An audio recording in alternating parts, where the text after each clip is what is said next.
name is Angelique Walker-Smith, and I'm the Executive Director of the Church Federation of Greater Indianapolis, and have the pleasure to work with the Hispanic Latino Forum. And we're so happy that you took time to be with us today for this forum. We're going to follow the agenda as printed. You should have it. It was at the table where you registered. If you don't have it, you might want to grab one. There were some other materials there also that you should have for the course of our time together. But we want to move ahead so that you can get out at the time we promised. We're trying to be faithful to your time. We're going to begin our time together as we ought with a word of prayer. And we're going to ask the Reverend Samuel Ruiz from the Lutheran Mission to come and give us an opening invocation, and then we'll have some greetings to extend. So Pastor Ruiz, we invite you now to have a word of prayer for our time together. Thank you. Let us pray. Vamos a orar. Amantísimo Padre Celestial que moras en los cielos, te damos gracias por tu don inefable. Te damos gracias porque podemos venir en un momento, un espacio en nuestro día para reflexionar y estar juntos aquí en oración y armonía. Te pido que ese mismo espíritu de armonía y tu gracia redentora siempre esté con nosotros.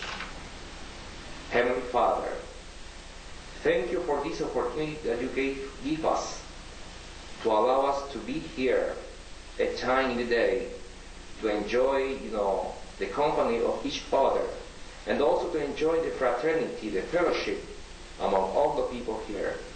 We ask you that you will continue helping us in our walk of faith and also being instruments of your peace wherever you allow us to be. In Jesus' name we pray. Amen. Thank you, Pastor Russ.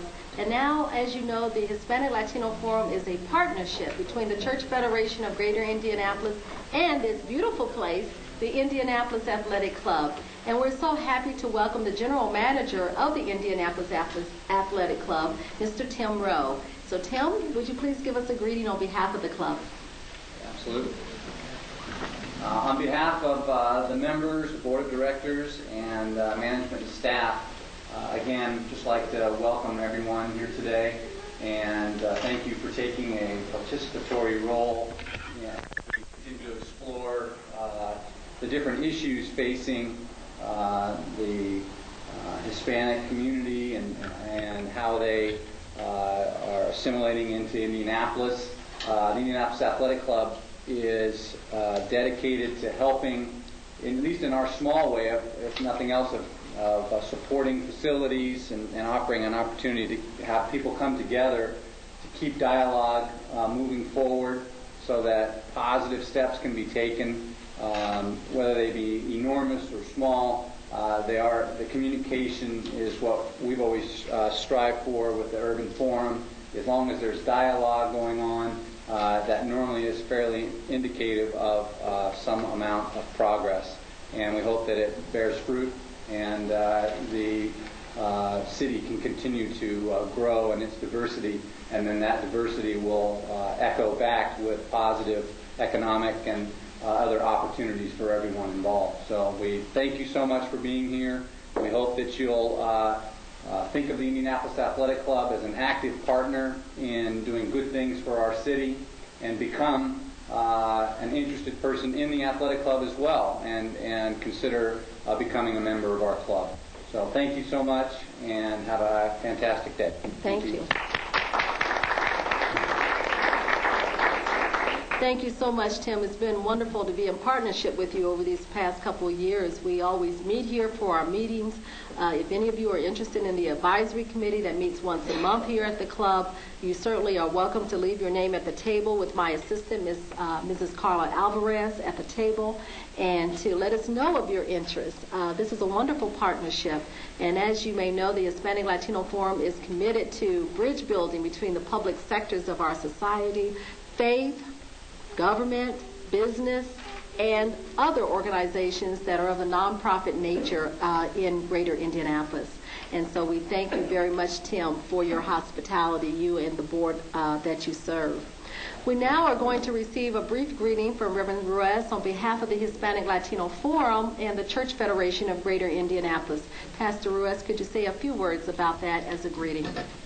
Well, it's a privilege for me to talk about this. It's wonderful to see. I was reading again the issues that we are touching now, and remembers me the time in the Bible when Abraham and Sarah, they were, traveling from different countries, going to the promised land that God, told us to go. And now we are going to listen some, situations like that, and also to see how we can get, this wonderful thing that could be to live each other in harmony, and we can listen testimonies about how people have been going through coming here. It is a privilege also to be an opportunity in this Latino forum here in the Athletic Club to reflect, to wake up our minds in order to be more, much better persons, mejores en el sentido de buscar más el ahínco y el afán de poder tener la fe en Cristo Jesús con nosotros, no solamente en las iglesias, sino también en la comunidad. Excuse me, I got my thoughts first in Spanish, and I did that. So I was telling that it's wonderful to have the faith, firstly in the church and also in the community, as God allows us to do. So welcome everyone in the name of the Lord, and listen everything and everything that could wake up your minds and be good for your values and churches and communities. Be welcome to ask everything that you might see in the event. Thank you very much for your time here. Thank you very much, Pastor Will. Now the part you've been waiting for. You're ready to eat. So here it is. We're going to take a pause now to be served, and then we'll come back to you in maybe about 10-15 minutes time and begin our program. So enjoy your meal. We'll be back to you. Dear friends, I do hope you're enjoying your meal, but in the interest of time, we're going to move ahead. We promised to get you out of here by 2:30, and we want to keep our promise. So I am joined at this front table, as you can see on your agenda, by Mr. Ivan Schumann and Mr. Leo Thomas. Leo Thomas. I'm sorry. Spanish is not my mother tongue, and I'm sorry for that. But Leo and Ivan are here to help us get going in our time together. What we're going to do is spend about 20 minutes on each segment of the program and allow for you at 2 o'clock to go around and to see the different exhibits and to have one-on-one conversations with our presenters. We wanted to allow enough time for networking and relationship building as well as the presentations. And so we will proceed in that order. The first section is dealing with the issue of Hispanic Latino historical context. Where are our friends coming from?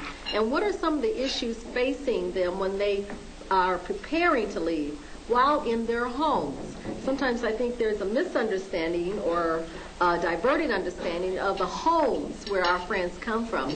And so Ivan is going to tell us a story. You all like stories, right? He's going to tell you a story. And I think it may be his personal story. I just know it's a story about being at home to kind of get us centered on where we have the beginnings of the conversations. Ivan is the past executive director of the Hispanic Chamber of Commerce in Greater Indianapolis and a community leader in all manner of activities in Greater Indianapolis. Leo is a community leader. He has his own business and specializes in various interests on education and social services. And he will follow Ivan with some discussions about what are some of the demographic and contextual issues related to the story you're about to hear. So Ivan, tell us a story. Okay, here we go. I just wanted to thank you very much to the Church Federation for inviting me. Also for this facilities also as well. Been participating in this for the past 2 years, and again, I just want to extend my gratitude and thanks for what they're doing. My name is Ivan Schumann, and I'm the former executive director of the Indianapolis Hispanic Chamber of Commerce. I was born in Guatemala City, so English is my second language. I arrived here in 1967. I lived in New York City for about 26 years. And this is my 10th year here in Indianapolis, so I consider, just like I tell everybody, that I consider myself a Latin New York foodie now. Now, you find that funny, but believe me, as a Hispanic, moving from a country that I didn't speak a word of English at all, I'm just like one of these foreigners. My mom and I and my sister arrived in this country in 1967, and we didn't speak a word of Spanish. My mom did the regular, cleanings and housekeeping and whatnot, and I was completely lost as far as communicating with the community in general. It was a shocking experience moving from a country where there was no TV, no hot water. That was like a miracle in itself, because my grandfather, I remember him telling me, we had these showers where they would just put you into this cold shower, and you had to be like a man. And then all of a sudden we come to America and you see color TV, hot water, and it was like, God bless America. It really is a phenomenal. It was a phenomenal experience. I remember distinctly my first cup of coffee at one of the local restaurants downtown Manhattan. Again, it was completely. Everybody was talking some strange language, and I didn't understand. So the things that I did there was really by the grace of God, and I actually have to thank the Lord for everything that He has done in my life. But again, I'm just bringing you a perspective of how an immigrant is moving into this country and seeing all of these issues. I actually lived also in the South Bronx, and the South Bronx is it's about 90% African American, about 5% Hispanic at that time, and about 5% white. So it's completely the opposite. And within that time, there was a lot of challenges, educational wise, and my concern, just to bring it to today's standard, is that there are current issues that are being faced within the black African American community and the Hispanic community that pretty much happened to me when I was in 1967, 69.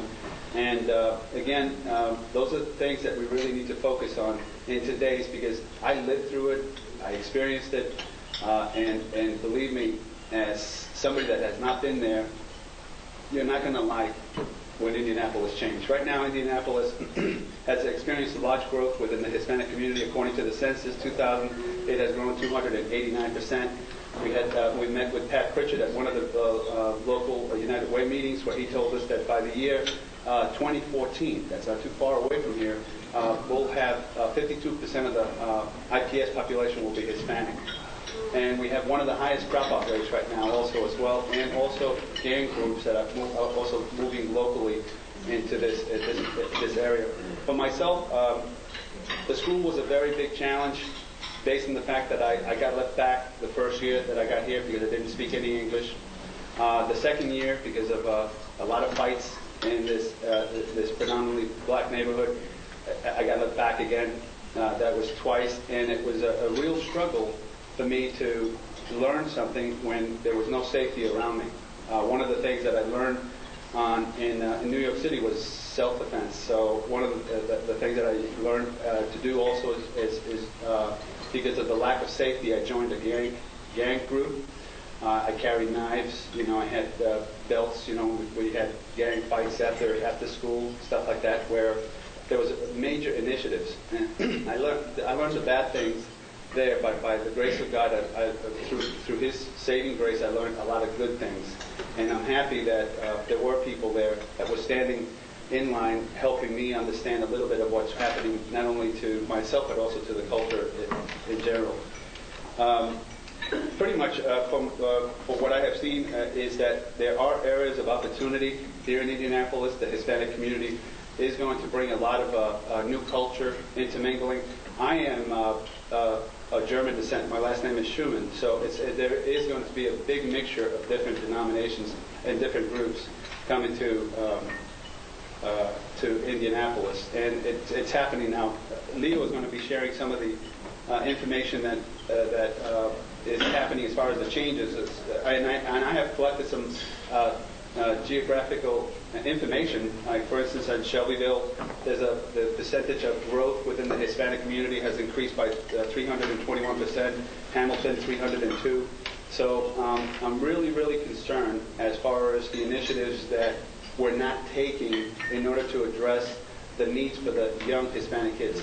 What I did is I put together a wish list of the things that I wished that if that they had in place if I was back in the Bronx. As you recall, there was a lot of fighting. My education was always behind. I was always lacking behind, and that's basically because there was not enough projects to help me and mentor my progress moving forward. And from my understanding, Hispanic kids are facing the same dilemma today. That's what actually made me engage and to say, well, we need to educate them because as a whole, we're all going to pay for it. It was only until I actually attended college that I took psychology that I turned around and I said, wow, it's a hellhole that I lived with in the beginning parts. But by God's grace, I'm able to share this story with you because from talking to other Hispanic kids in Indianapolis, they're facing the same thing that I faced in 1967, 1968. It hasn't changed. And it's something that needs to be addressed. Otherwise, believe me, New York City, the neighborhood where I was living in particular, I went back 10 years, and it's cinder block. New York City, Bronx. It's the Bronx is predominantly zero for the real estate, but if you cross the bridge over to Manhattan, you can't pay for the real estate there. It's ridiculously expensive. But that's what happens when we don't focus on the issues related to cultural awareness, the bickering and fighting between African Americans and Hispanics and whites. These are the consequences that we're going to be paying for. As I said, I went back about 10 years where the neighborhood where I was, and these are 6-story buildings, right? The first floor was cinder block, and the second floor was cinder block.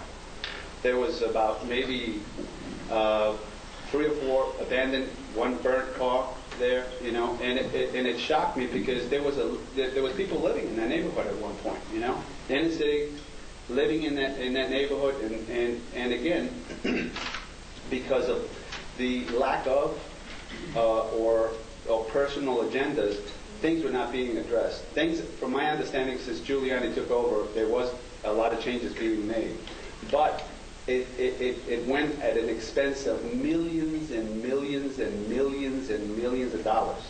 See, so my theory is an ounce of prevention today will be definitely $1 billion worth of cure within the next 10, 20 years. So the urgency right now for me is to really pass this information along to everyone, to share what I have as far as what I have actually experienced in Indianapolis. I love the city. By God's grace, I'm here as a servant of the Lord Jesus Christ to the best of my capabilities, and that's what I'm doing right now.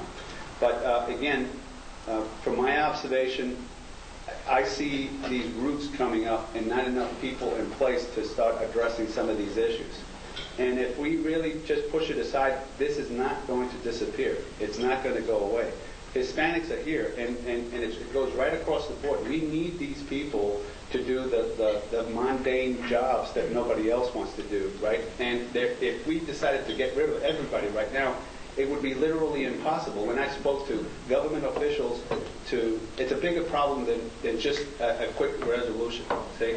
So while we're going through this transition, we should better these kids that are actually being lost to gang groups or other activities, just like myself. Because to be honest with you, if it wasn't for Jesus Christ this day, I wouldn't be the man that I am today. And my fellow black brothers that I love would not be my favorite based on what I experienced in the South Bronx.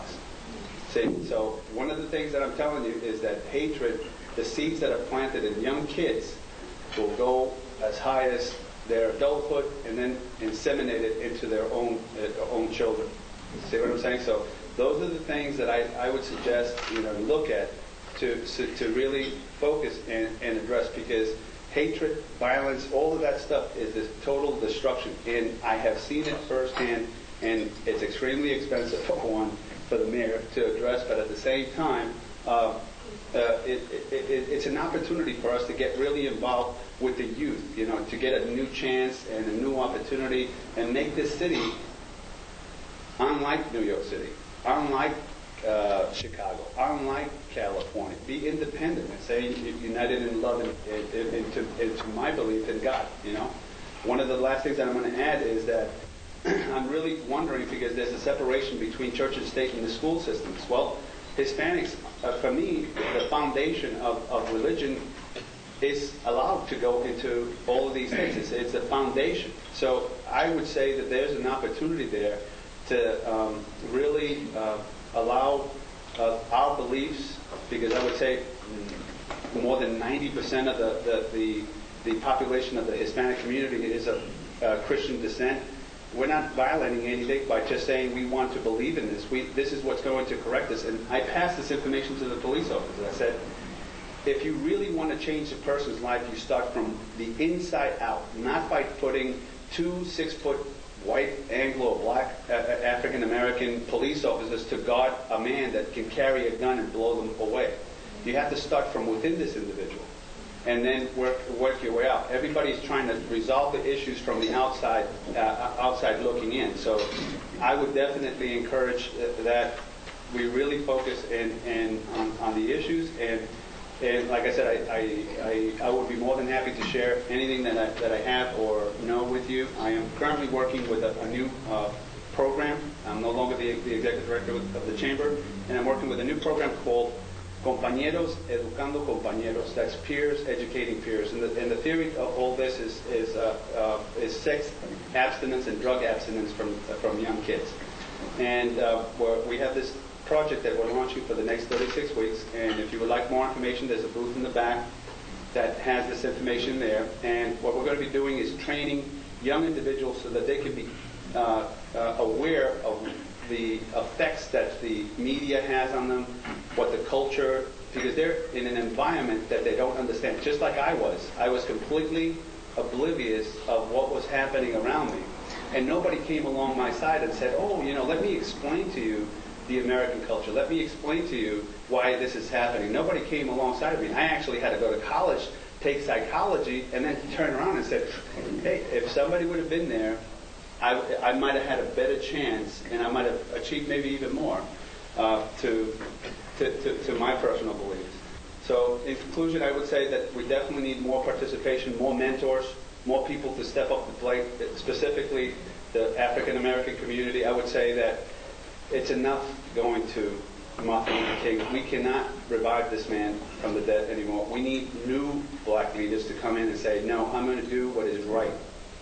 And stand for you. And believe me, I'll stand right next to you. Come what may, I'm going to stand right next to you. But we need more of the African American leaders to stand. And believe me, from my experiences, is the precious few black African American community that gave me a second chance to forgiveness. You understand? You see what I'm saying? It's those precious few that said, you know what, I don't fit this mold. And I'm going to be different. And you know what? There was James Brown. I don't want to give additional credit, but Angelique has been a role model for me for the past 2 years. We had Tia Nielsen, and that's been a role model, African American, and a lot of precious few that really has changed my life inside. It's just a precious few. You don't need to change the whole community, but just a few that will, that will be committed to helping and assisting humanity, not just one particular group. And I thank you for the time that you allowed me to share with you.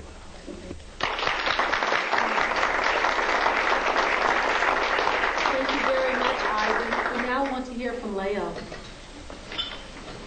Thank you, Angelique. First of all, I'd like to thank Angelique for allowing me the opportunity to be here today to talk to you and to, it's going to follow Howard to follow up Ivan Schumann here. So I really would like to make this an interactive type of discussion, if I may. And I would like to open it up to people that would like to comment on anything that you've heard or will hear later on. The reason I'm here today is just to kind of follow up a little bit on what Ivan has said and give you the perspective of what is occurring in the Indianapolis surrounding area on a Leo Dames opinion. Strictly Leo Dames' opinion and another. If I mention any other names, please don't sue me. I'm just simply representing myself. Because I'm going to mention some other things that are from other things that I haven't read, etc. My background essentially is business. That used to be my bread and butter. I'm currently self-employed And that essentially means I'm self-employed until I find a great opportunity out there, and I'll take the job. Doing the best we can. I first lived in the Indianapolis area back in the mid-'80s. And I was introduced to this area via a programming contract for a large national mall developer that we all know here, who provided me the opportunity to be here and work for them, and also learn about Indiana. I'm originally a native de Monterrey, Mexico, soy mexicano. I came to the States as a 6-year-old young man with a family of 8.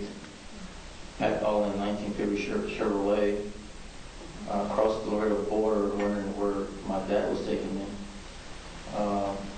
And soon found out that this was, in fact, the land of opportunity. And I don't think there's anyone at this table, or in this room, that can probably relate to any story that Ivan has said, or the story that I will mention, because we are, in fact, a country of immigrants. It doesn't matter whether you are Mexican, Honduran, or whatever you may be, German. Either your parents came here, your grandparents or great-grandparents. So we're just generations removed. I'm first generation Mexicano. But my story repeats itself hundreds and hundreds of times well over. The difference, I think, right now with what's occurring is that we are just more in the forefront of what is happening, because this population of Hispanics and Latinos are the ones who are more sort of we're out there in the newspapers. You know, we're the ones right now that are making the push to immigrate to the United States. And I say we because I help a lot of individuals who are in fact in that same boat. What's very specific and very unique about, I think, the Midwest area right now, as opposed to, say, areas like South Texas, where I was raised, is that in South Texas, there are generations and generations of Mexicanos who have established strong roots and are very, I would say, still hold a large bound to their mother country, but are American citizens, as I am. But we hold a strong bound to the mother country. What's unique about this area, since I've been here, and I was here for about 3 years back in the 80s, moved back to Texas, and now subsequently I'm back here in Indiana for the past year and a half, is the difference that has occurred here in the last 12, 13 years. It's been astounding. And why is that? And I've asked this question to many of the people that I've helped, and the feedback that I get is that they love the Midwest. This area is a great area to live. It reminds them a lot from home. It's a peaceful area. It's a place that they can find work and establish their roots here. They want their children to grow here. A lot of them say that they perhaps at some point in time may want to move back. But frankly, my father said the same thing when he was here. He said, I'm going to gather some money, and then I'm going to move my family back. Well, guess what? Once he was here, he saw the opportunity that it provided to not only himself but his family. He stayed. And I thank him for that, and I thank him for making that move. Because here I wouldn't be here today. And I, as an American and as a Mexican, I can tell you that I'm very proud of you both. The problem associated, I think, now what's occurring is that we are struggling with having to provide services that is needed to help all the Hispanic Latinos who are emerging to our area. The services being that they are here, frankly, to try to better themselves. Plain and simple. They're not here as terrorists. They're not here to try to take over somebody's job. They are, in fact, here to try to provide a better living for their families and to help families back home, wherever that may be. So there's just there's some misconceptions about that. One thing that's also unique here is that Indianapolis is based, I think, well, with also a good crop of very professional Hispanic Latinos who are very, very astute. And I think that Indianapolis should be proud, and they should be proud of them, because they're here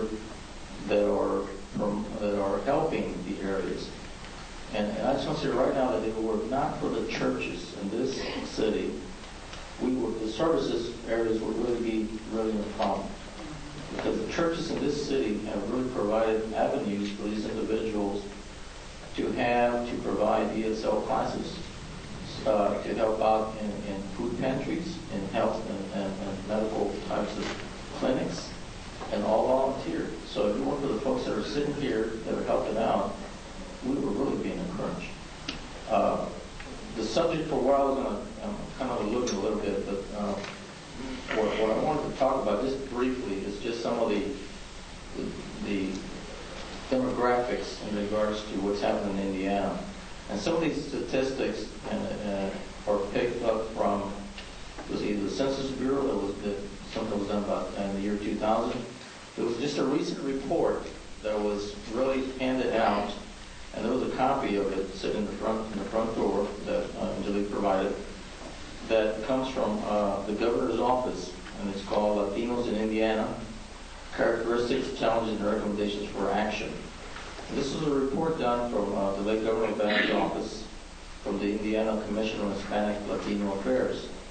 Now this commission, and which I'm not a part of, I wasn't a part back then, and I'm not a part of it now, came up with a very thick report on recommendations, suggestions that we can do. And frankly, right now, because of what has occurred in the governor's office, this now really sits on Governor Kernan's office desk. And I think the commission right now I think they're restaffing that commission right now so they can pursue on their actions for the upcoming year. I think it's just not being funded, passed through legislative action, and so now it's an agency. So this particular agency is now being staffed. I have discussions with Padre Rios as to the status of this because I was very interested in finding out what is occurring. So based on this report, there are just some very important statistics that come out of here in regards to what's occurring. The total Hispanic population, Latino population in Indiana right now has over 3.5% of the entire population is composed of Hispanic Latinos. That equates to about 214,000 Hispanic Latinos, so that's a large base of population. Lake County has the largest amount, and they have over 12.4% of that population, so it's a large population that lives up in Lake County. The central areas like the Midwest right now is probably the newest area for a lot of the immigrants, meaning that this is the area where they would concentrate and come. Why? Because they already have family here. They hear that it's a great place to live. Jose talks to Pedro back home and says, "Come on up. This is there's jobs up here. You can make a decent living here, plus help your family back home." So this is a fairly new area, and the people that are here have been here just recently. Well, now that's 5 or 6 years. Okay, so that's going to continue to grow. From the south of Indiana, there's probably more of your migrant farm workers that they're more the transient type of individuals that work here just on a temporary basis and then float around different states doing that. But the majority are here in this area, surrounding 8 counties, plus up in Lake County. So just to show you that this, as Ivan mentioned, it's going to keep growing. And the way we're going to just work together is to be able to provide the services that are available to everyone so that they will not be taxing a lot of our other agencies.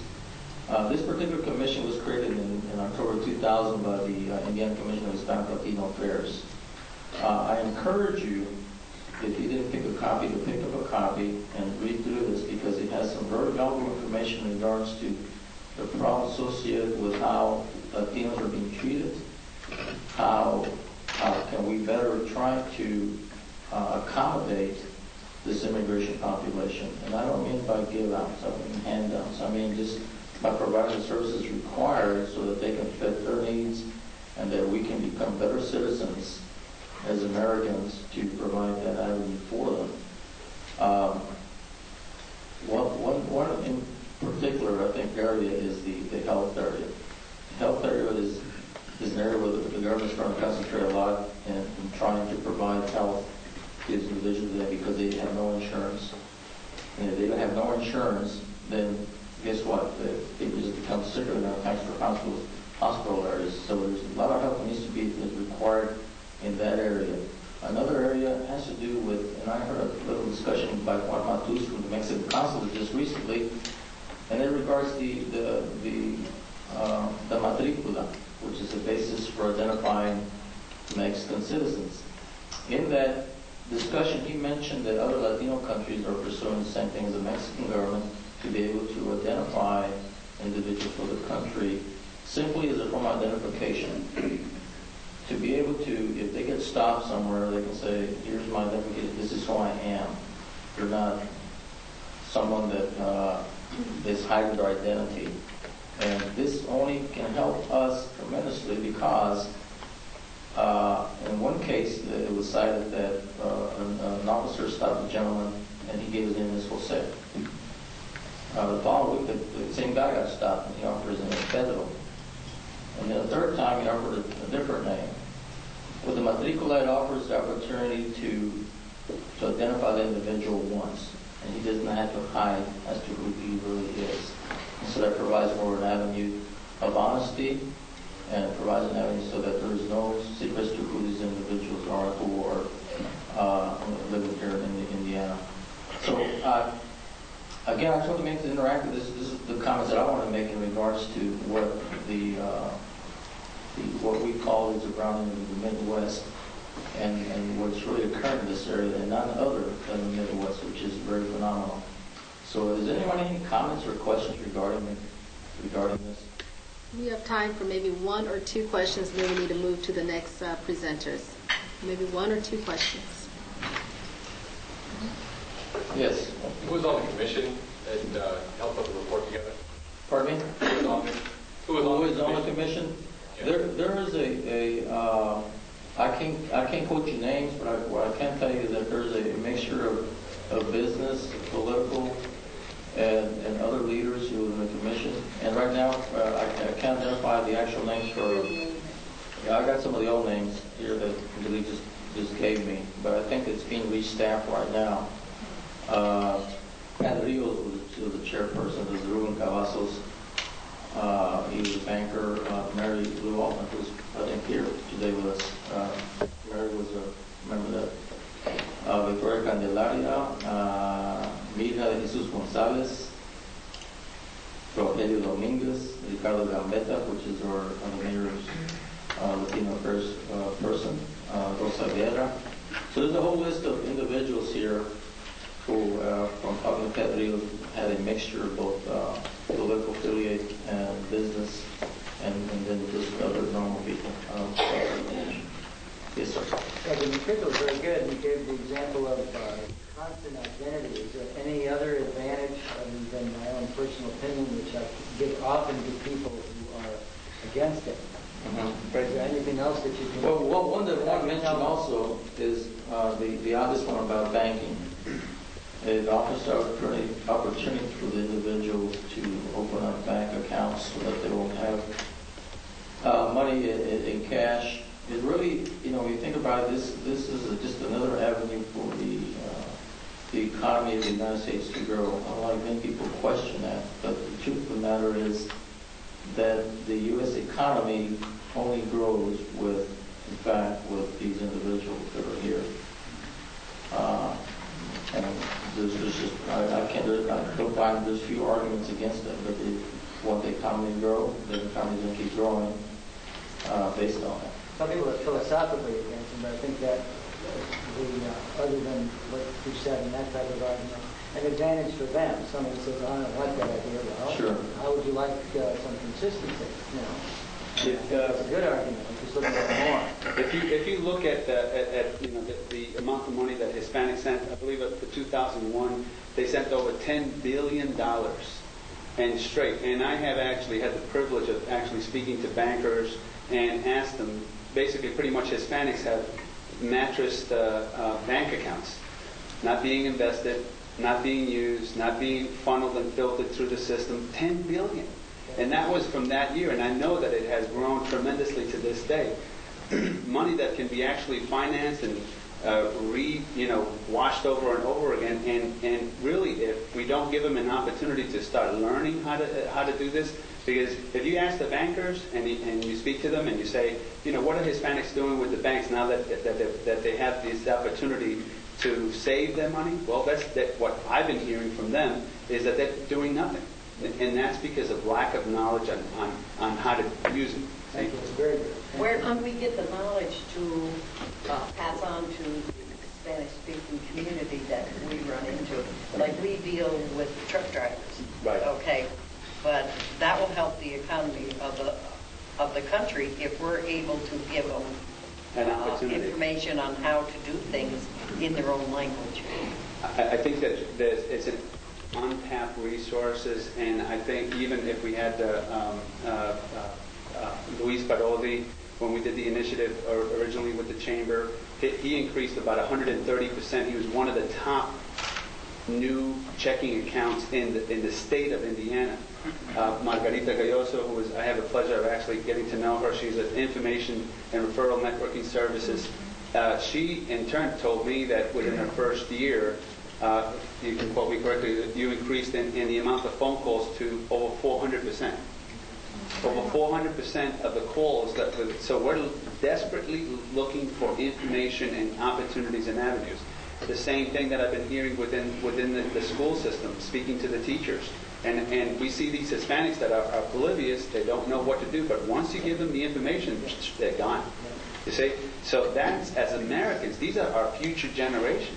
And we need to give them the tools necessary so that they can make good decisions and become good, honest citizens, taxpayers of this nation. But we're not doing that as yet. So. I'm sorry to cut this off. It needs to be really, really quick because it will be unfair to the other presenters. Really quick. I think something we forget sometimes, the Mexican industry in particular is fantastic for Mexicans, but consider there's 20 different countries we're talking about here as Hispanics. So the Honduran, the Venezuelan, the Colombian, the Peruvian, where does he go to get a matricula card? Is there anything being done by the city to help that? Well, Fabio, in the last session that I had before coming here, Juan in fact mentioned in that seminar that the other 21 countries are in fact following suit with Mexico, and our consulates are going to start providing a matricula similar to Mexico's matricula, but it's up to the individual country to do that from their own consulates. So some of those are in Chicago, for example, and that's where they need to go. But he in fact did say that the other 21 countries are pursuing the same thing that Mexico is. And we still have problems. I have a Mexican gentleman I've been helping. He's got his matricula, he's got a Mexican passport, birth certificate, I-10 number, but he still can't get a driver's license. And the B&B area is just one area. I know that's something we don't. Sure, but that's something that everybody should be aware of. The Indiana state government knows about the problem with B&B associated with that. Thank you, Ivan. Thank you, Leo. Can we give them a hand? And the next panelists come on down. Vicki Andrade, and we have Ms. Elisa Calderon coming together, and Mr. Rodney Goins. Is Mr. Goins here? He's not coming. Okay. Mr. Goins is not able to be with us, so we ask, I tell you what, the two of you come together, because I know you're going to be translating.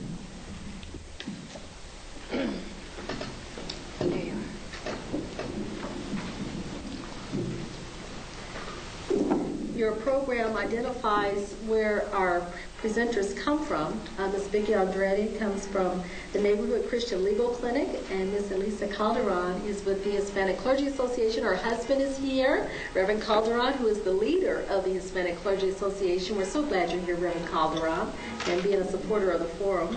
And this is his lovely wife, the First Lady, who will come and share her story. And Ms. Andrade is going to help with translation and also some interpretation and presentation. So together they are a duo. So we welcome them.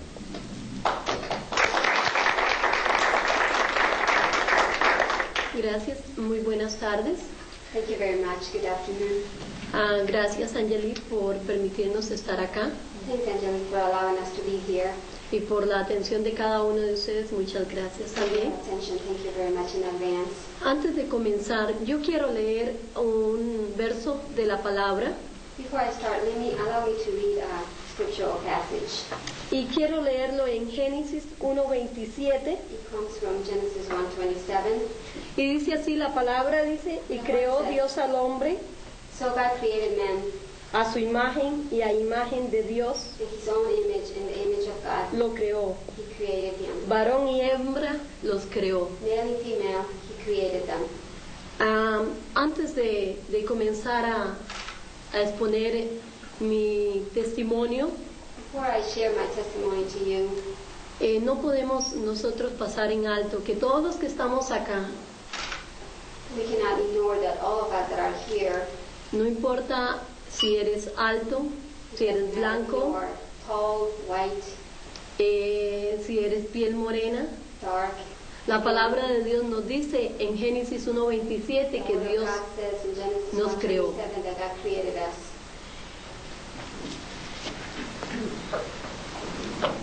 Cuando uno vive en nuestros países, mucha gente habla del sueño hispano de venir a Estados Unidos. When one lives in our own countries, people talk about the Hispanic dream. Porque ellos sueñan con un día disfrutar de todo aquello que ellos han estado oyendo y mirando. They dream of someday enjoying that dream and all the beautiful things that they've been hearing and people have been talking about. Se tiene una perspectiva de lo que es los Estados Unidos de una manera grande. The perspective that they have of the United States it's big, it's huge, it's grandiose. Déjeme decirle que estando en Costa Rica, muchas veces mi esposo me dijo, nos vamos para Estados Unidos. Many times when we were in Costa Rica, my husband told me we're going to leave for the United States. Y creo que fui una de las pocas que dijeron, no quiero. And I think I was among the few that said, no, I don't want to go there.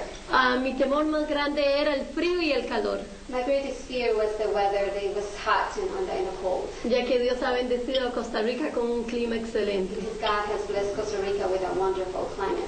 Bueno, pero así estuve viajando a Nueva York, soy educadora en mi país. But I did travel to New York, and I'm an educator in my own country. En las vacaciones de julio, que son 15 días, venía a Nueva York. During a period of vacation time in July, I came to New York, Pero solo por 15 días. but only for 15 days. Mi esposo insistía de venir a trabajar a los Estados Unidos con los hispanos y me parecía bonito. Lo que no me parecía era vivir acá. My husband was insisting us to move here to the United States to work with the Latino community, and I liked the idea, but I didn't want to move here. Pero bueno, a través del ministerio, en que trabajaba como educadora, And through the work that I had as an educator, conocimos muchos americanos we met a lot of Americans. y siempre decía qué lindos que son, cómo quieren hablar con nosotros. And I always thought, oh, they're so nice and kind, how they like to speak with us. Ellos trataban de comunicarse con nosotros y nosotros con ellos. They always try to communicate with us, and we can try to communicate with them. Y siempre dije, debe ser muy bonito el relacionarse con ellos. And I always thought it would be, I think it would be very neat to be able to have a relationship with them. Pero déjeme decirle que en el año 96, después de 7 años de orar, But let me tell you that in 1996, after several years of having been praying for decidimos venir a la ciudad, al estado de Indiana, we decided to move to the state of Indiana y comenzar una obra hispana en la ciudad de Hendersonville. and start a Latino ministry in the city of Hendersonville. Ahí comenzamos a trabajar con el pueblo hispano que And se we started encontraba. to work with the Latino people that were there. Cuando llegamos, pues me encontré con que yo estaba al nivel de un niño como de kinder.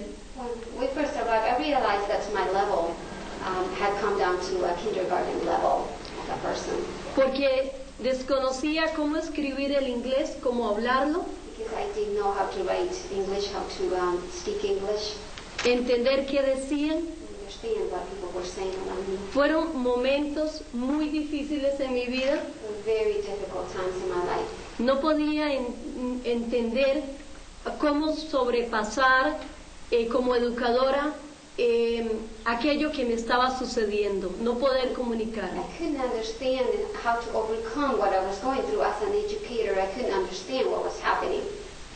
Y comencé a pasar lo que muchos de nuestra gente han pasado y seguirán pasando. And I began to go through the experiences that many of our people have gone through and will continue to go through. Al plantar esta iglesia, pues mi esposo tenía que trabajar durante el día. When we were planting this church, my husband, of course, had to work during the day. También cuando comenzamos la iglesia, tomamos un ministerio de repartir alimentos.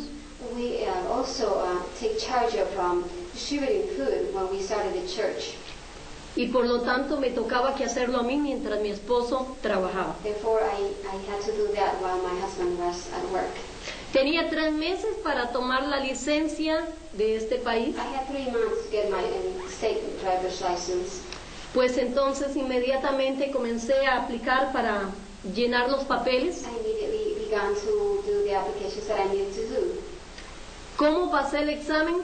Solo sé que Dios me ayudó. How did I pass the test? I only know that God helped me. Ese fue el teórico. That was the theory. El práctico The practical, fueron 3 veces. I tried 3 times. Y yo sentía que la persona que estaba a mi lado no estaba muy de acuerdo en que yo tomara la licencia. And I felt like the person that was sitting next to me wasn't comfortable on me passing the test. Yo decía, es que eso no he visto un error, pero él dice que es un error, pero entonces tengo que tomarlo como un error. Seeing errors or mistakes that I was making, but I couldn't see the errors that I was making, but I had to accept what he was saying, that it was an error that I had made. Pero creo que después de la 3ª vez ellos no me querían ver más ahí en esa The third oficina. time, I don't think they wanted to see me anymore there. Entonces me dieron la So they licencia. gave me the license. Y doy gracias a Dios porque yo entré a este país con algunos documentos. And I thank God because I came to this country with some documents. Pero he sabido lo que es llevar a mi gente a tratar de conseguir la licencia y salir llorando con ellos. But I've learned what it is to take my people to try to get the driver's license and just to come out from there weeping with them. Porque no es fácil. Because it's not easy. Y así comencé a enfrentar otras situaciones, como por ejemplo cuando ayudaba a la gente llevándola al hospital. I began to face other situations. For example, when I began to take people to the hospital, Cuando les daban receta médica, they would give them a medical prescription. con mis cortas palabras en inglés iba a la farmacia. With my few words in English, I would go to the pharmacy, Y muchas veces tuve que irme a sentar a mi carro 15 minutos, and many times I would go to just sit in my car for 15 minutes. mientras el doctor preparaba el medicamento, The doctor would prepare the medicine. pero iba a llorar, But I would go to my car to cry. porque antes de recibirme aquella receta médica, la farmacéutica había dicho cosas muy feas. Because before accepting from my hands the prescription, the pharmaceutical person would have had told me already some ugly things. Porque ellos preguntaban cosas que yo desconocía del paciente, como por ejemplo qué edad tenía. They would ask me things that perhaps I didn't know about the patient. Y les contestaba no, no. And I would No. say no, no, no. Y ellos decían, esta es una estúpida que no And they entiende. would say, this is stupid. Y sabe que I para- cannot comprehend. Sabe que para nuestra cultura For our culture, esa palabra that es muy word fuerte. is very strong. Y sufrí mucho I suffered much, y tomé fuerzas y volvía gained strength, por el come medicamento back for the medicine. y un día me animé. One day I was Dije, encouraged. Señor, dame palabras. Lord, give me words. Y cuando ella entregaba el medicamento, And she would deliver me, hand me the medication. yo le dije, sabes, entendí lo que me dices. I would say to her, you know, I understood what you told me. Lo que pasa es que no sé qué edad tienen, What happened? The truth is that I don't know the answers to your questions. pero yo no creo que nosotros seamos unos estúpidos. I don't think we are stupid. En algunas veces ellos se pusieron rojos, les dio pena Sometimes they got embarrassed and they would turn red y pidieron perdón. and they would ask for forgiveness. En algunas veces solo pusieron la medicina y Sometimes they would váyase, give me como the dicen. medication and then just go away. Y cosas así comencé a enfrentar, It's like that I began to face. pero fueron pasando y yo creo que algo que a mí me ha ayudado mucho Time passed, and I believe that what has helped me so much en la estadía en este país when I moved here and stayed here es porque siempre he creído que Dios nos trajo con un propósito I've always believed that God brought us here with a purpose. y la presencia de Dios ha estado con nosotros. The presence of God has been with us. Pero solo pienso en aquellos But I only think of those que no han tenido la oportunidad de conocer a Cristo who have not had the opportunity to know Christ, y que no saben a quién clamar. do not know to whom to come to. Qué duro habrá sido. How hard it must have been, or must be. Llegamos a la ciudad de Indianápolis. We came to the city of Indianapolis. Yo necesitaba arreglar mis documentos. I needed to take care of my documents. Había tenido mi solicitud para la residencia I had filed a petition for my residency hacía como 5 años atrás. 5 years before that, Pero yo no vine en el tiempo but I didn't come during the time porque estábamos pastoreando en Costa Rica.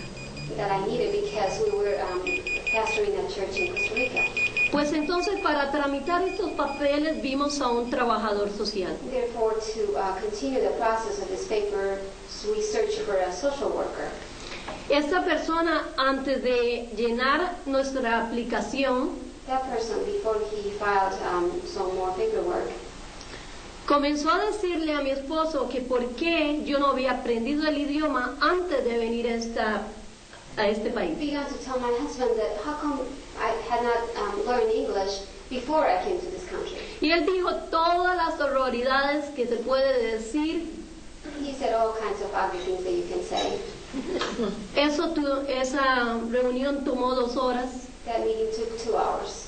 Por 2 horas yo no supe cómo sostuve mis lágrimas. For 2 hours, I didn't know how I could kept from crying. I kept from crying. Pero después, apenas salí por aquella puerta, As soon as I left through that door, duré 3 horas I spent 3 hours llorando, crying.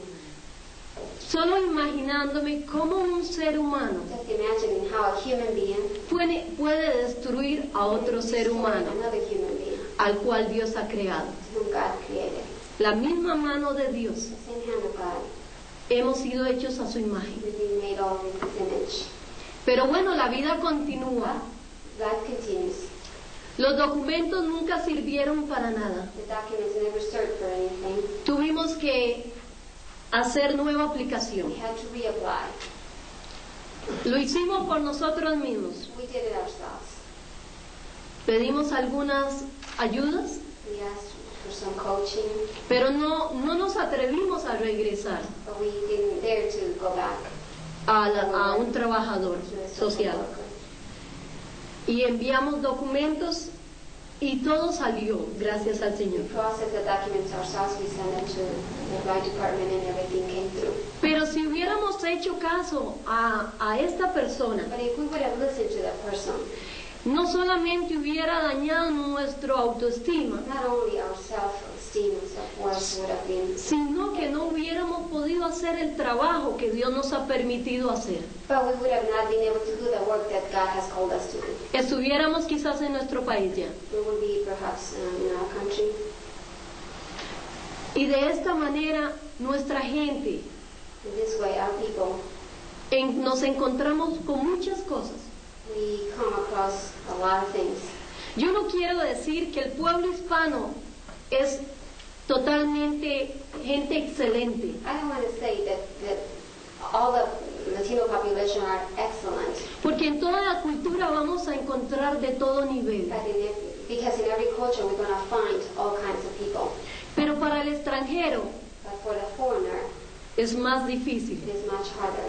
Y muchas veces se toman rumbos And many times we take paths que no son los rumbos que aquella persona desea, that are not the paths that that person is seeking, sino que se ha encontrado, but finds himself en un país extraño in a strange country, y ha sido maltratado foreign country, has been mistreated, y por lo tanto como humano therefore as a human being, toma reacciones takes and reacts, que tal vez no son las correctas. behaves in ways that perhaps they're not correct. Y ahí es cuando comenzamos a ver And that's when we begin to see actitudes. attitudes. Encontramos personas hispanos en la cárcel, We find Latinos in prisons, pero quizás ese no era en realidad lo que ellos, de hecho ellos no querían venir a este país a encontrarse con that's esto, not what they came to this country for. pero la situación The situation los obligó. obliged them to do what they did. Yo quiero compartir con ustedes lo que dice Mateo 28:20. I would like to share with you what Matthew 28:20 says. Me gusta compartirles la palabra I like to share God's word porque yo quiero decirle que sin el Señor no somos nada. because I want to say to you that without the Lord we are nothing. Quiero leer la segunda parte del verso, Mateo 28:20. The second part of the verse, Matthew 28:20. La palabra dice, he aquí yo estoy con vosotros todos los días hasta el fin del mundo. It says, and surely I am with you always to the very end of the age. Y yo creo que esa es la palabra que nos ha acompañado. And I believe that is the word that has accompanied us. Pero quiero decirle que mi testimonio But I want to say that my testimony, no se compara it does not compare a lo que muchos otros han pasado. to what so many others are going through. Y estoy siendo bien abreviada I am being very brief en mi in testimonio, my testimony. porque es mucho It's a lot lo que hay. that there's Como por ejemplo cosas que enfrentó mi hijo cuando llegó a una my escuela. son was confronted with when he went to school. Él fue discriminado He was discriminated. y él fue a una escuela pública por primera vez acá porque él estaba en Cristianas en Costa Rica. He went to a public school for the first time here in this country because he attended Christian schools in our own country. Cuando eso pasó, When that happened, nos esforzamos por enviarlo a una escuela cristiana, we were forced to put him in a Christian school porque eso afectó mucho la vida de mi hijo. because that affected so much the life of my son. Pero aquello pasó y él perdonó. But that happened and he forgave. El año pasado Last year, estábamos pensando que mi hija Chicana, que está aquí, my daughter Chicana, who's here, este año iba para el kinder was going to attend kindergarten. y pensamos, And we thought, va a ser difícil nuestro very presupuesto, difficult. Our budget is going to be difficult for our budget. que Chicana haga el kinder en una pública. Well, then Chicana may have to go to a public school. Javier dijo, Javier mamá, ya crecí, Mama, I'm older. ya estoy en noveno. I am 9th grade. Si tengo que ir a una pública, If I have to go to a public school, yo puedo enfrentar mejor las I cosas que can mi face hermana. things much better than my younger sister. Y eso rompió mi corazón, That broke my heart. porque él dijo que nuestra gente se puede desenvolver. But our people can make it on their own themselves.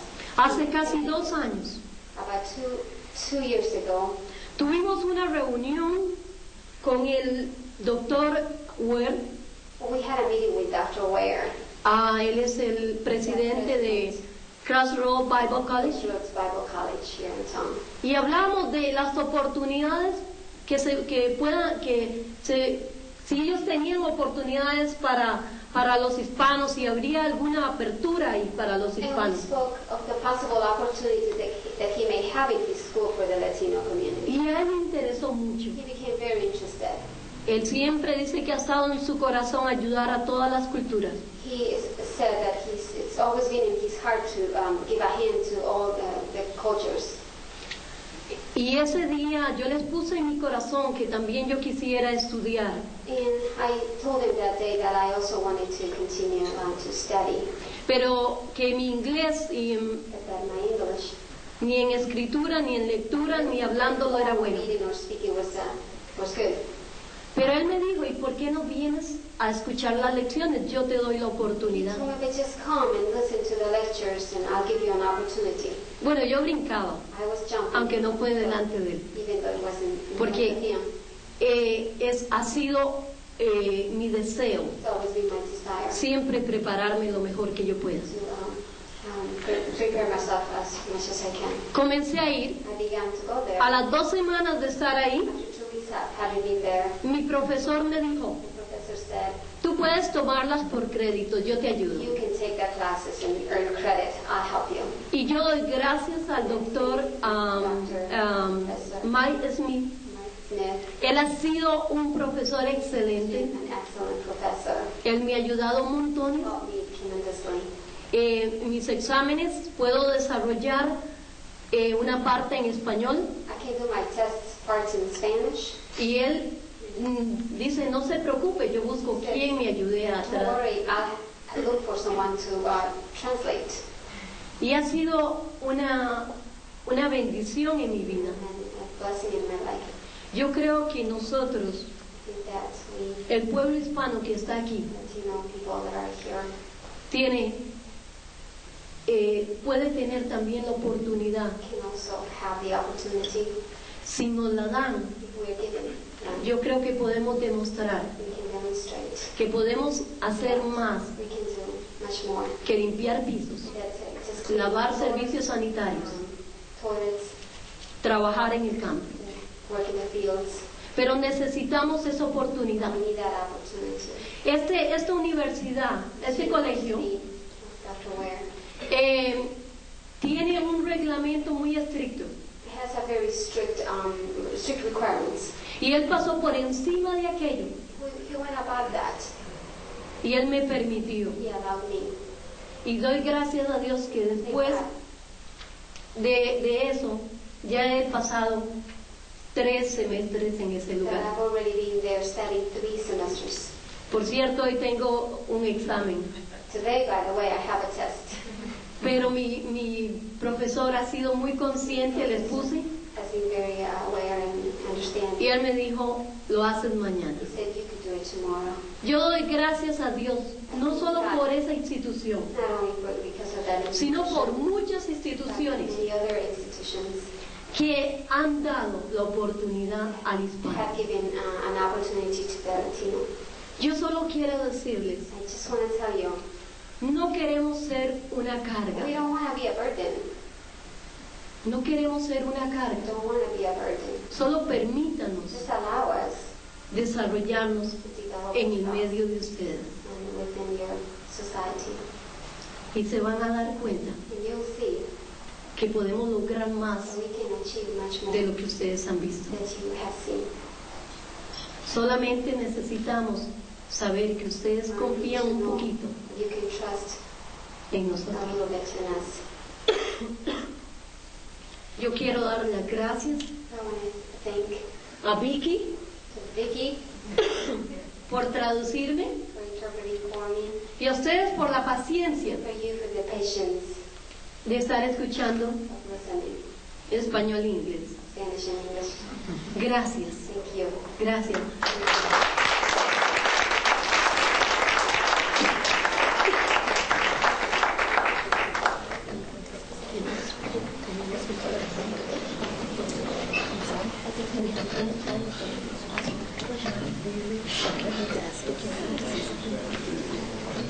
We're going to conclude the presentation with a few comments from Vicki, and then just take one question or 2 questions quickly.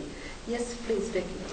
I just wanted to say hello and thank you for this opportunity. I came to interpret Aisa and Pastor Marvin. They've been good friends of mine and doing tremendous things here in the community with the Latino population. And so we join efforts and work together. I work for the Neighborhood Christian Legal Clinic, and many of you are probably aware. We provide pro bono legal services to the Latino community and anyone else. It's really pro bono services to the low-income families. And also educational outreach, which is what we call preventive law. There's so many cases that can be prevented if the population would only know their rights and responsibilities. And that's especially true for the new immigrants that are coming from anywhere, not only the Latin American countries, but also from anywhere. We serve people from Africa, from Europe, from everywhere. And it is really neat at the clinic, just as I think Ivan was saying, or one of the other speakers, at the clinic, people come to the clinic because they have legal problems, but there are many issues behind that and what's already happening in their lives personally and their families that got them to where they are. And so even though that's the issue that brings them to the clinic, there's so much more there that we try to help by working with Pastor Marvin's church and other organizations that have counselors, that their churches, they're needing spiritual help, they're needing emotional help, and so we try to provide we have a holistic approach that besides the legal part, that we try to meet the other needs of a person too.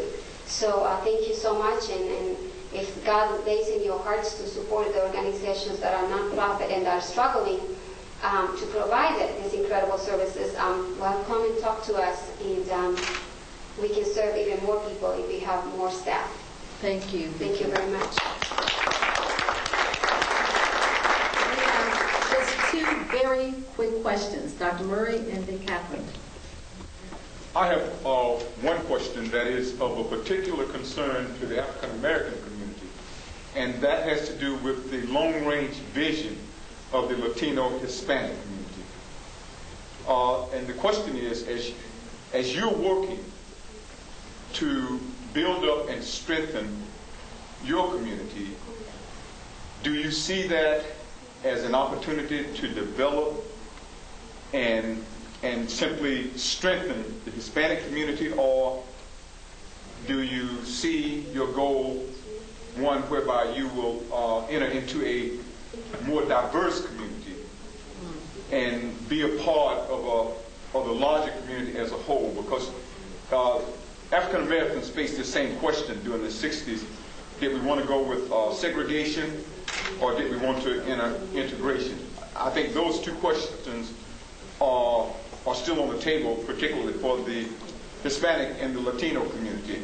And what does your long-range strategy envision? Does it envision a stronger Latino Hispanic community, or does it envision the Latino Hispanic community being a part of the total community at large?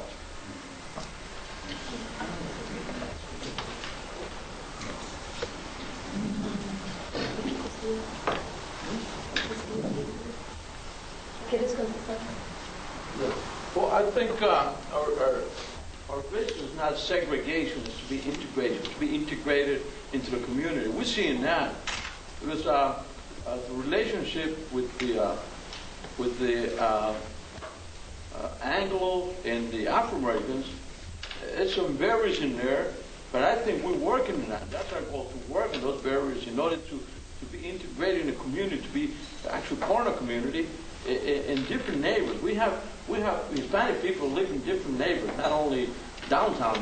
We have people here that have, all kind of degrees, and have people with, so there's a different levels of the Hispanic community here. So, but our goal, I think, our vision is to be integrated into the community, to be not just segregated, like this is the community, the Hispanic section. No, we want to be, I think our goal is to be integrated into the whole community, not only into Anglos, but also Afro-Americans.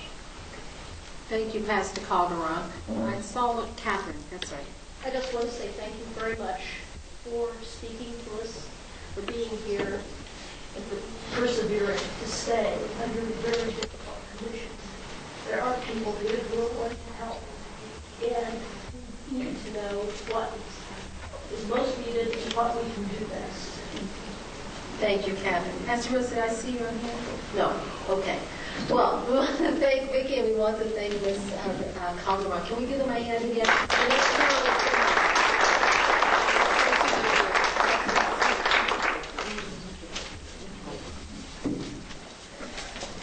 So, Ms. Margarita Gallazo and Mr. John Broyles and Ms. Dr. Gloria Belonga King here, please come.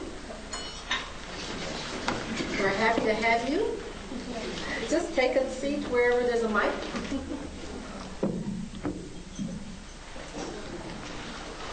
Oh, sorry.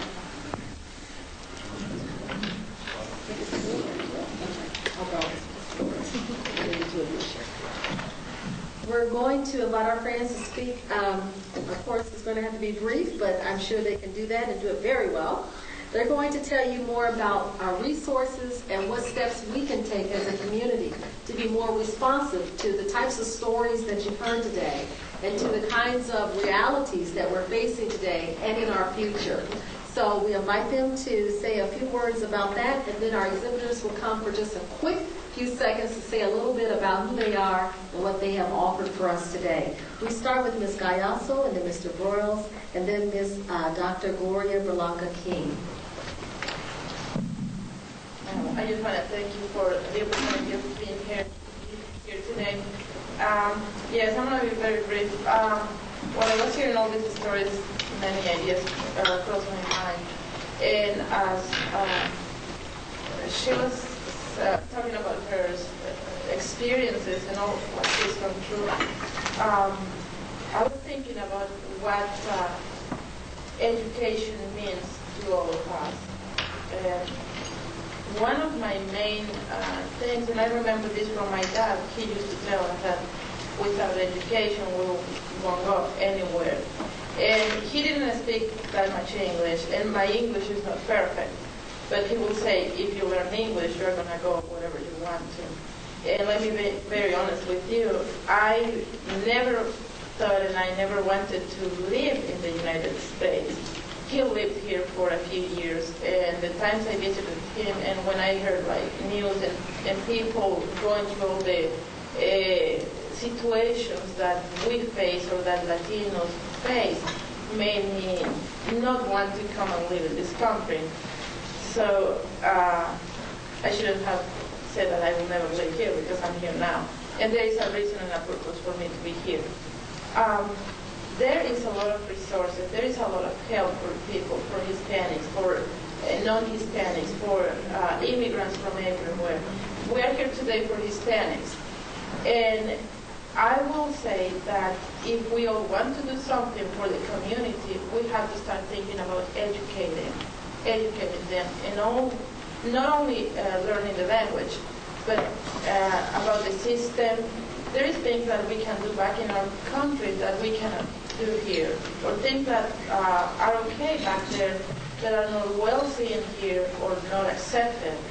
So it's not only about helping them in getting food or getting a job, it's also helping them to understand that this is a different country, a different system, a different culture, and as much as we're trying to Anglos understand that, we need to understand them as well. And that way, we are going to be able to have a better understanding of each culture, and the cross-cultural issues will be much easier to understand.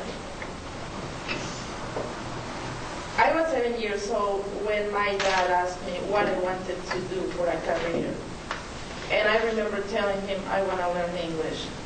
And then he said, okay, you want to learn English, but what do you want to do with it? And I just said, I want to learn English, because he will pretend speaking in English to us. And I would believe he was speaking English, but now I know he wasn't. Making up words and making up stuff. And then, but that stayed in my mind, and I went to college I'm from Mexico. And I went to college, I graduated as an English teacher, and as I said, my English is not perfect, and I have an accent, and that is going to stay with me for my entire life. But when I see people, when they call us to the agency, I work for an information and referral organization, when they call us and they tell me they go and look for services, they go to the hospital, they go to government offices, etc., and they cannot get across they cannot communicate because the other person doesn't speak any Spanish, or they won't make an effort to try to understand, and then they cannot speak any English, or even if they can, they cannot ask for what they're looking for, needing for. It's very frustrating. So many times, my job is not to tell them, go to school and learn English. I just have to suggest them to start thinking about taking ESL classes or think about going to school to have a better life or a better job. But if we're all here trying to understand and trying to find ways to help the community, we all have to think about it. How to help them get educated. That is the first step. For me, from my point of view, and for what I've heard from other people, that would be the first step in order for us to get all involved and help them. So education and assimilation will be the main thing for us to be able to help them and help them. And that way we are going to have a richness of culture, and we will be able to share more about our views, our beliefs, our cultures, etc. So I know we're short of time, and that's all I have to say. If you have questions, I'm here to answer them. There's a booth there from our agency. Thank you.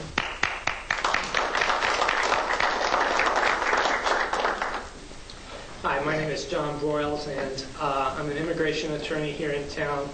I would like to first acknowledge a couple of people that have come with me today. We have Lily Hawkins from my office, who is my translator like most people here.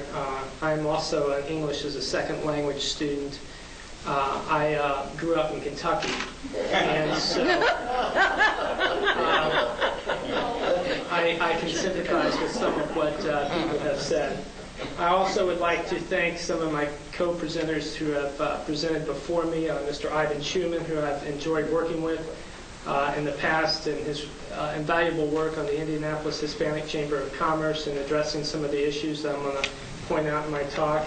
Mr. Leo, who we have served together on the intercultural services of Hamilton County, and I wish we could have heard from Mr. Rodney Goins, who also serves, as well as Vicki Andrade, who is working with the Neighborhood Christian Legal Clinic and doing phenomenal work with Abby Kuzma, and we've enjoyed working with their organization. My talk today is on Band-Aids, pink elephants, and something I would like each of you to take back to the community. I think the stories that we've heard from the presenters, and I think most poignantly from Mrs. Calderon, of some of the issues that the Hispanic and international communities face when they try to integrate and come to the United States. They face language barriers, cultural barriers, educational barriers, and, as she mentioned, immigration barriers.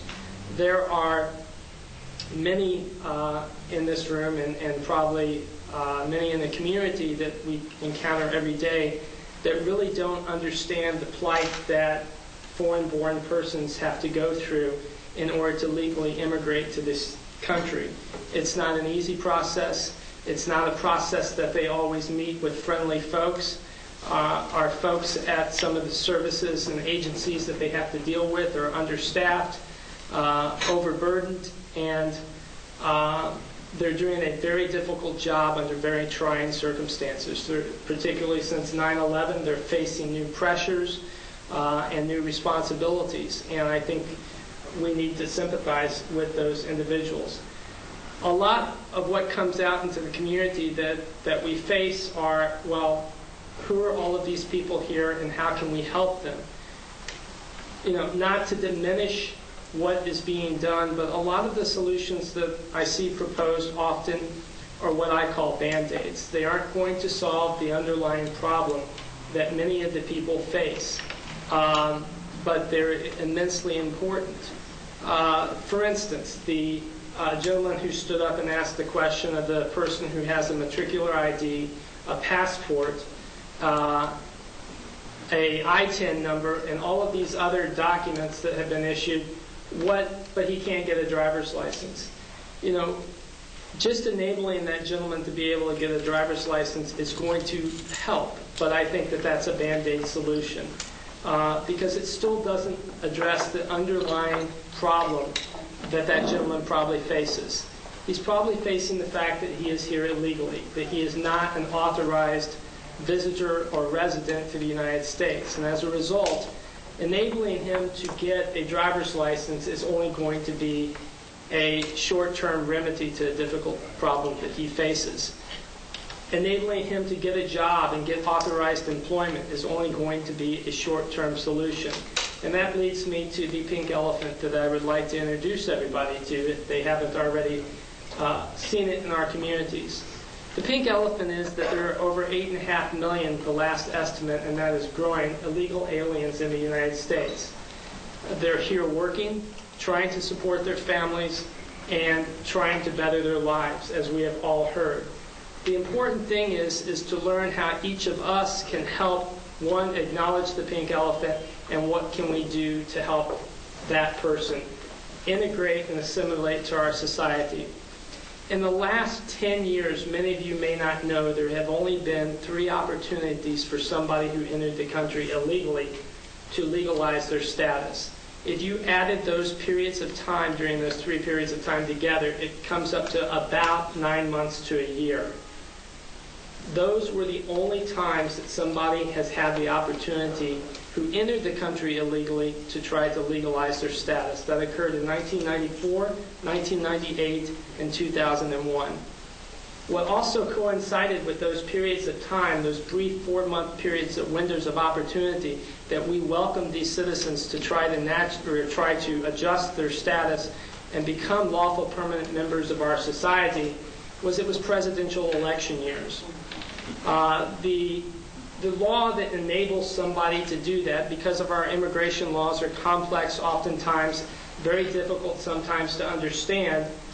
But the law that enabled those periods or those brief windows of opportunity for our foreign visitors to integrate and legalize their stay in the United States was something known as 245I. How many people in this room have heard of 245I before today? I know Susan with Senator Lugar's office, Susan Briette with Senator Lugar's office, who's here, provides immense help to the community, and she's probably intimately familiar with this provision. But many in our community are not, and many in our community are not aware of the obstacles, particularly the legal barriers, that those in the international community face in order to legalize their status. You know, I often tell many clients during consultations, it's not rocket science how you come here legally. You either have to have an employer, a family member, or you're going to fall into one of those other miscellaneous categories, such as an asylee, or have benefits under one of the other programs. I can't do anything to change your family situation. I can't give you a U.S. citizen parent. Sometimes I can help you find a U.S. citizen wife, but I can oftentimes do little about your situation as far as your family and the relatives that you were born with. The area that I want, in the final part of my talk, that I want to address is what each of you can do. The area that people can most benefit in the community from is employment. Employers have the opportunities, oftentimes, especially during these windows of opportunities in which 245I is in effect, to help people legalize their status. I can't change their family, but hopefully you can find an employer that is willing to help somebody out to legalize their status. Oftentimes, particularly over the last 3 years, and employers don't have the opportunity. They can't help. They can't offer the lending hand. I get the calls all the time. I got this great worker. He works hard. I want to help him. And unfortunately, I have to turn those calls away and say, right now, there is nothing that we can do. Because the provision of law known as 245I has only been in effect for less than 1 year out of the past 10. It's only been there as a way, and that is the mechanism that must be in place for somebody who entered the country illegally to legalize their status. And so I'm constantly turning all of these employers away. And my regret is that this is the provision that they need to help. And each of you, unfortunately in Indiana, unlike some of the coastal regions, I've run into very few employers that have any knowledge of the immigration laws. What do you mean he's not legal? What do you mean I have to sponsor him? What do you mean, what do I have to go through? The more that we can do to educate employers and others in the community about these opportunities, about what 245I means, put pressure on our legislatures and our elected officials to recognize the benefits of these provisions, and that 1 year out of 10 is not enough. The more that we can have employers to be ready when an opportunity comes so that they can step in and help these people legally integrate into society, we will not have to ask elected officials to take the matricular ID. We will not have to worry about whether foreign-born persons have jobs or are driving without license and things like that. So I ask that each of you, when you go out, that you try to take the opportunity to learn a little bit more about the immigration laws, learn about the opportunities that are available. One of the things that our office does, I have a sheet back there on the table. We will come out and speak to any group of people or person for free. That's something that I think not often you hear from an attorney's mouth, so relish it. To educate employers, educate the community about when the opportunities exist to integrate these folks into our society legally. And Lily and I just were up at one of the racetracks north of here this past week and spoke to about 60 to 80 different people that were interested in immigration law, interested in legalizing their status, or interested in what opportunities existed. If any of you have groups of people out there that want to learn about immigration law, learn how it may impact them, and learn how you can help legalize and integrate these individuals into our society, we're a resource. We're more than willing to come out and give a talk. And that's all I have to say. Thank you.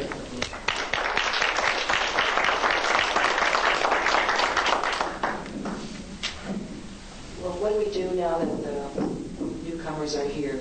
I think there's my colleagues that are on our panel have described two different areas of concern, and that is taking it to another level.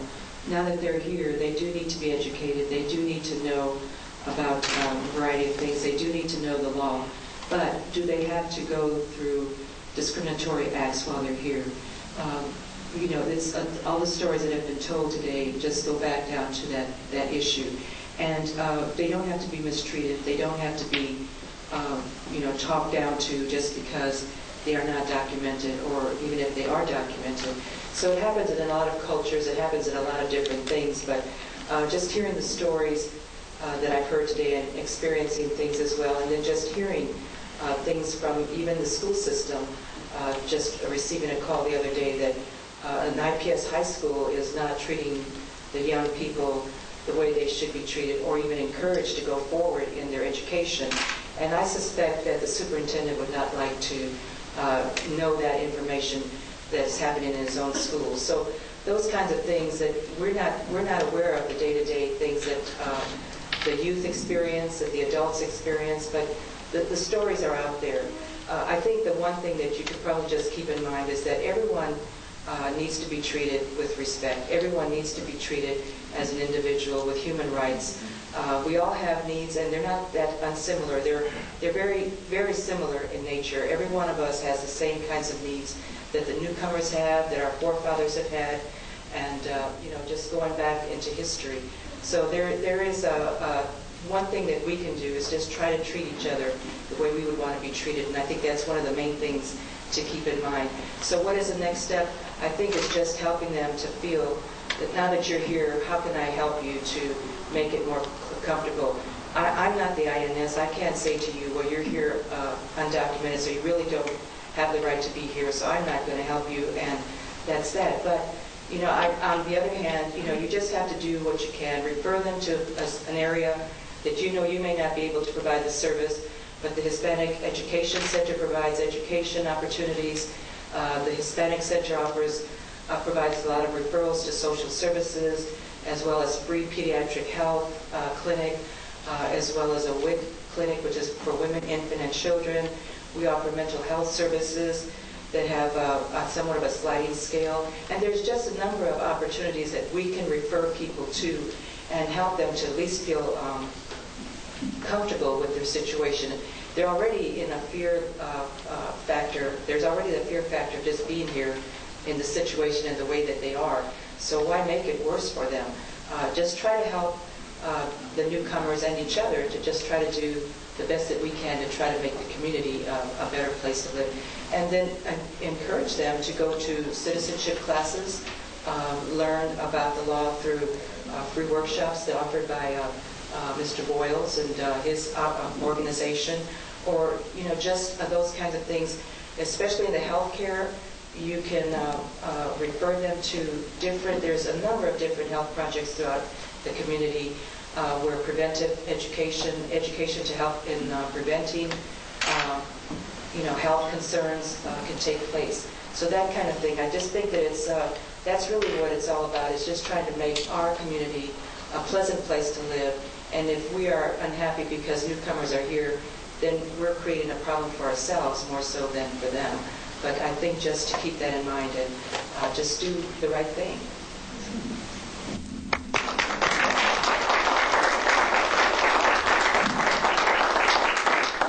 I'm sorry, we don't have time for questions of these presenters. We're going to invite our representative from the Indianapolis Private Industry Council to come forward, and we're also going to invite someone from the Better Business Bureau to come forward. I think these are the only other two exhibitors, besides those that have already been recognized and mentioned, who haven't had a word about what is at their exhibit table. So we'll give a hand again for these presenters and have those two friends come forward, and we'll wrap up.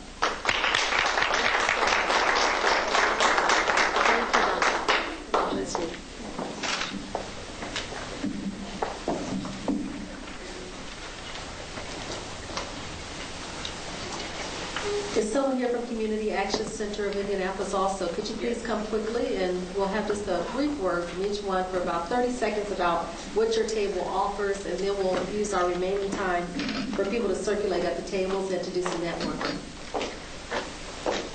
So you two have microphones there. You can introduce yourselves and then your organization and just have a brief word. We'll start on my right and come left. Okay.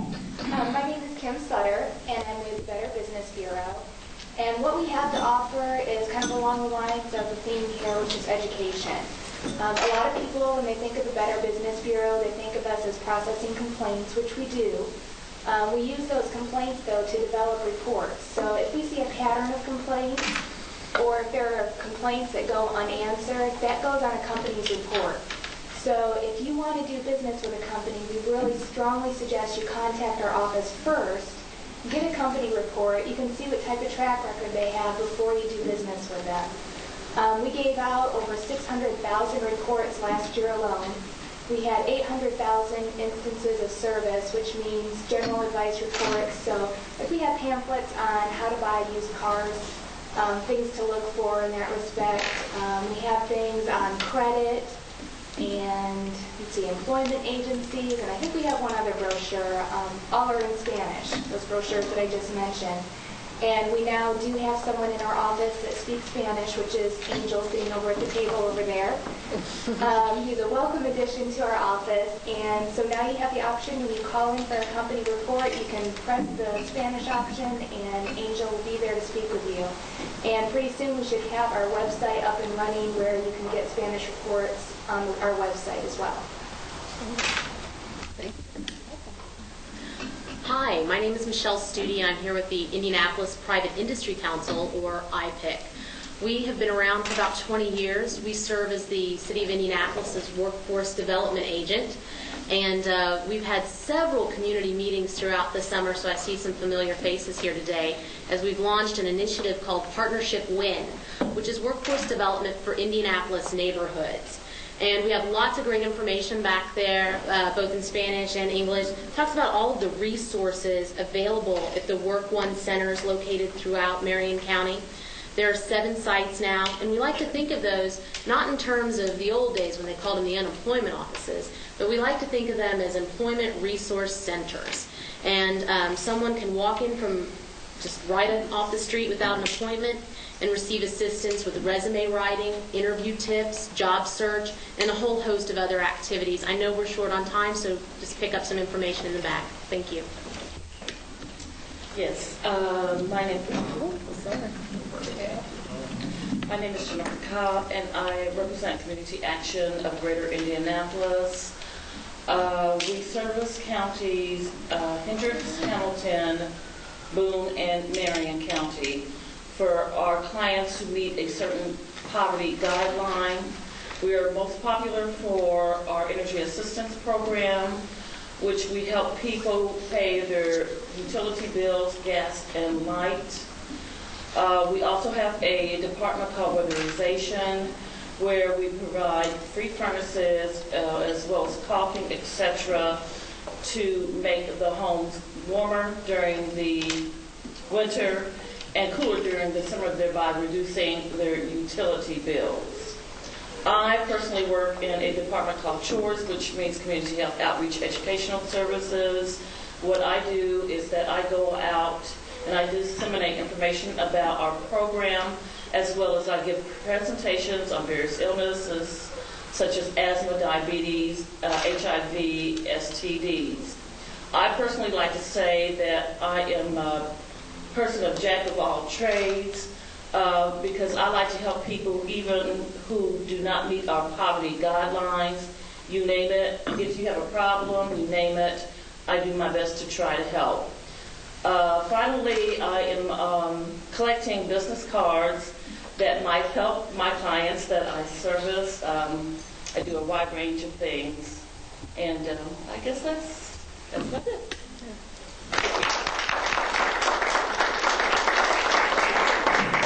We want to thank our exhibitors, our presenters for all the good work that you're doing and for taking time to be with us today, and for all of you who have made the sacrifice to be here this afternoon and to have lunch with us.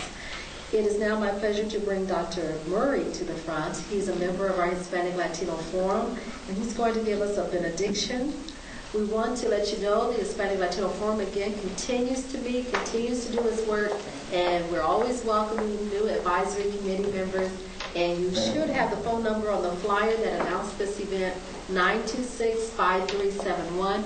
Give us a call and let us know of your interest, and we'll be happy to welcome you. Anyone who's a member of the Hispanic Latino Forum Advisory